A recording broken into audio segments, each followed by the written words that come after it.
Hello friends, this is Bhavna and welcome to literature Gurukul. Friends, आज की video में हम एरर से रिलेटेड क्वेश्चंस को डिस्कस करेंगे जो कि आपके एग्ज़ाम्स के लिए इम्पॉर्टेंट हैं।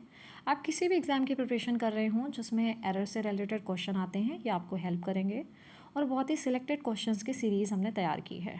तो बिना टाइम वेस्ट किए हुए वीडियो को स्टार्ट करते हैं। सबसे पहले गिवन सेंटेंस को रीड करेंगे। रीड करने के बाद हमें फाइंड आउट करना है किस पार्ट में एरर है और उस पार्ट में ही हम टिक करेंगे। तो क्वेश्चन नंबर 1 है हमारा 5 hours are too short a time to जज वंस कैरेक्टर। जनरली मैंने देखा है यहाँ पे कुछ लोग ए सेक्शन पे टिक कर देते हैं, बल्कि यहाँ पे जो मिस्टेक है ये है आर नहीं होगा, यहाँ पे इज़ होगा। तो मेन जो हमारा रॉन्ग सेक्शन है वो है बी, क्योंकि यहाँ पे आर की जगह इज़ यूज़ करना है। तो 5 hours is too short a time to जज वंस कैरेक्टर।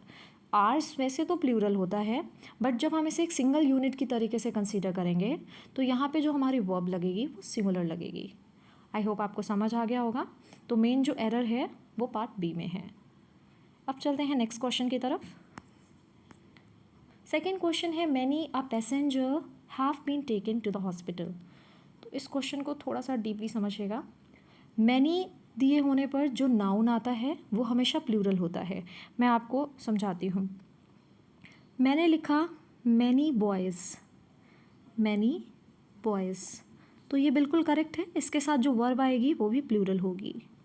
लेकिन अगर मैनी लिखा हुआ है तो मैनी आ के साथ जो नाउन आएगा वो भी सिंगुलर होगा और वर्ब भी सिंगुलर होगी। मैनी अ बॉय इज़, ये करेक्ट है।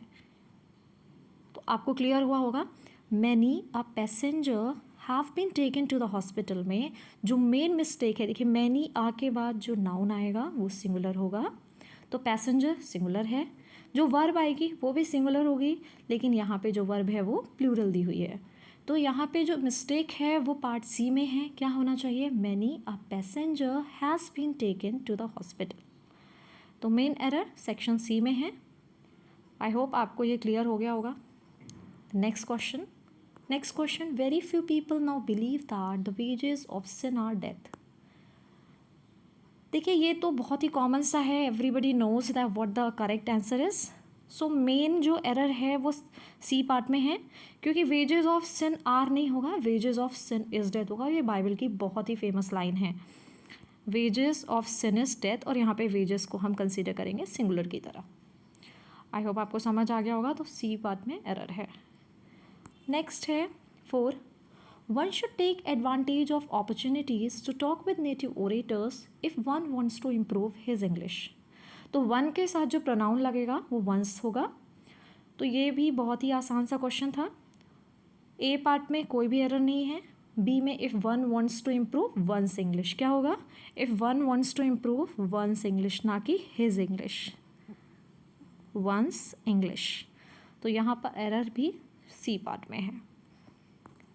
नेक्स्ट क्वेश्चन है the great poet and dramatist the Kalidas is regarded as the Shakespeare of India. देखिए इस क्वेश्चन को भी समझिएगा। The great poet and dramatist यानी बात किसकी की जा रही है? कालिदास की, जिन्हें रिगार्ड किया जाता है शेक्सपियर ऑफ इंडिया। और यहाँ पे कितने नाउन हैं? 2 नाउन हैं, 2 नाउन्स यहाँ पे यूज़ किए गए हैं। First Kalidas and second one is the Shakespeare. तो हमें जो द आर्टिकल का यूज़ करना है वो उसके साथ करना है जिससे हम कंपेयर कर रहे हैं। तो हम कालिदास को रिगार्ड क्या कर रहे हैं? Shakespeare of India. तो द कालिदास रॉन्ग है, यहाँ पे होना चाहिए द शेक्सपियर ऑफ इंडिया। क्या होना चाहिए? The Shakespeare of India. तो मेन जो एरर है वो किस में है? हमारे ए पार्ट में है, क्योंकि 2 प्लूरल नाउन में एक साथ हम आर्टिकल नहीं लगाएंगे। तो ए पार्ट में यहाँ पर एरर है। और जनरली यहाँ दिया है, सॉरी यहाँ मैंने देखा नहीं था, as the Shakespeare of India दिया हुआ है, तो ये करेक्ट है। ए पार्ट में एरर है क्योंकि यहाँ पे द नहीं होना चाहिए। मैं एक बार फिर से रिपीट करती हूँ। The great poet and dramatist Kalidas is regarded as the Shakespeare of India, क्योंकि कालिदास को शेक्सपियर ऑफ इंडिया की तरीके से रिप्रेजेंट किया गया है। तो शेक्सपियर से कंपेयर किया गया है ना, इसलिए द किसके आगे लगेगा? शेक्सपियर के आगे। Next question, although there are some similarities in the qualifications of the 2 candidates, the differences among them are quite pronounced. मुझे लग रहा है ये भी बहुत ईजी है। फर्स्टली सेक्शन ए में तो मुझे कोई एरर नहीं दिख रही है। There are some similarities in the qualifications of the and candidates कितने हैं? 2 कैंडिडेट्स। 2 कैंडिडेट्स हैं तो डिफरेंस एमंग देम नहीं हो सकता है, डिफरेंस बिटवीन देम होना चाहिए, क्योंकि एमंग जो है वो मोर देन 2 के लिए यूज़ होता है, ना कि 2 के लिए। अगर हम 2 लोगों की बात कर रहे हैं, 2 पर्सन्स की बात कर रहे हैं, तो बिटवीन लगाएंगे, बिटवीन। और अगर मोर देन 2 का यूज़ कर रहे हैं तो एमंग लगेगा। तो यहाँ पे जो एरर है वो सी पार्ट में एरर है।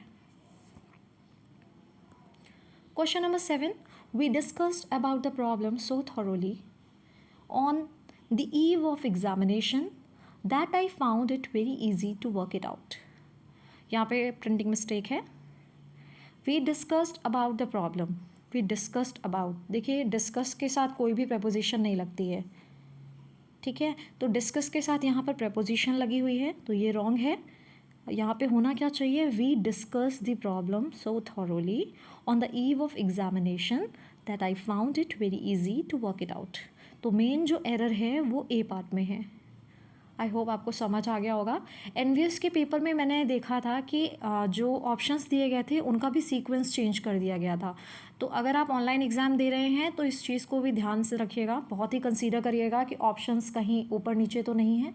यहाँ पे मैंने एक क्वेश्चन में इस तरीके से कर दिया है। Next question, you will either have to improve your work और I shall have to dismiss you from school. Either और की कंडीशन आपको पता ही होगी, ईदर और। मैं आपको अपने तरीके से समझाने की कोशिश कर रही हूँ। देखिए, जब भी आप ईदर और को देखिए तो ये समझने की कोशिश करिए ईदर और की जो सेटिंग है या जिस जगह भी इन्हें रखना चाहिए वो बिल्कुल करेक्ट पोजीशन होनी चाहिए, कि पोजीशन करेक्ट होनी चाहिए। यहाँ पर ईदर के बाद वर्ब आई है और के बाद यहाँ पर क्या है? प्रोनाउन है। तो हम कैसे करें इस सेंटेंस में? इट मीन्स एरर है, क्योंकि दोनों का एक जो सीक्वेंस होना चाहिए वो सेम होना चाहिए। अगर और के बाद प्रोनाउन है देन वर्ब है तो ईदर के बाद भी जो सीक्वेंस हो वो सेम हो। यहाँ पर ऐसा नहीं है। अगर हम ईदर को उठा करके यू से पहले कर दें तो देखिए सीक्वेंस सेम हो जाएगा, either plus pronoun plus verb, और यहाँ पे ऑलरेडी है either plus pronoun then verb. तो मेन जो एरर मुझे समझ आ रही है वो सेक्शन ए में है। होना चाहिए either you will have to improve your work और I shall have to dismiss you from school. तो जो मेन मिस्टेक है वो ए पार्ट में है। अगर आपको ये सही से समझ नहीं आया आप मुझे कमेंट सेक्शन में बताइएगा, मैं इसकी एक सेपरेट वीडियो बना दूंगी, क्योंकि इससे रिलेटेड एरर्स एग्जाम में आते ही आते हैं। नेक्स्ट क्वेश्चन नंबर 9 है, unemployment is a very actual problem. तो ये तो बहुत ही ईजी क्वेश्चन है। अनएम्प्लॉयमेंट इसमें कोई मिस्टेक नहीं है, आ में भी मुझे कोई मिस्टेक नहीं दिख रही है, वेरी में भी मिस्टेक नहीं है। मेन जो प्रॉब्लम है वो शायद यहाँ पर है। एक्चुअल प्रॉब्लम क्या है? अनएम्प्लॉयमेंट एक करेंट प्रॉब्लम है, ऐसा नहीं है कि ये आज के समय की सबसे बड़ी प्रॉब्लम है। तो ना तो यहाँ पे रियल करना चाहिए, मेरे ख्याल से यहाँ पर होना चाहिए इज़ द रियल प्रॉब्लम। क्या होना चाहिए? Real problem. तो मेन जो मिस्टेक है वो सेक्शन डी में है, डी पार्ट में। आई होप आपको क्लियर हो गया होगा। Question number 10, I would request you to see my cousin sister who has just return from Germany, who has just return from Germany. मेरे अकॉर्डिंग कम्युनिकेशन में generally इसे mistake नहीं consider किया जाता है, बट ग्रामर में ये एक मिस्टेक है। अगर आप cousin sister, cousin brother use कर रहे हैं, लिख रहे हैं, तो it is not correct in grammar. You should always say cousin, क्योंकि कज़न के साथ आपको सिस्टर, ब्रदर, नीस कुछ कोई भी वर्ड लगाने की ज़रूरत नहीं होती है। तो यहाँ पर होगा I would request you to see my cousin, ना कि सिस्टर। ठीक है, सॉरी, यहाँ पर होना चाहिए I would request you to see my cousin, not sister, who has just return from Germany. और यहाँ पर मुझे कोई भी मिस्टेक नहीं समझ में आ रही है। और हैज़ भी करेक्ट है, क्योंकि कज़न की बात की गई है, ना कि कज़न्स लिखा है। अगर कज़न्स लिखा होता तो फिर शायद हम वर्ब प्लूरल कर सकते थे। तो आई होप आपको ये समझ आ गया होगा। यहाँ पे जो मेन मिस्टेक है वो पार्ट सी में है। फ्रेंड्स, अगर आपको ये वीडियो अच्छी लगी हो, आपके लिए इनसे रिलेटेड जो भी क्वेश्चंस मैंने डिस्कस किए हैं वो यूज़फुल हों तो आप चैनल को सब्सक्राइब और वीडियो को लाइक करना ना भूलें। और ऐसी ही वीडियोज़ अगर आपको कंटिन्यूसली चाहिए तो आप मुझे कमेंट सेक्शन में बता सकते हैं। Thank you very much.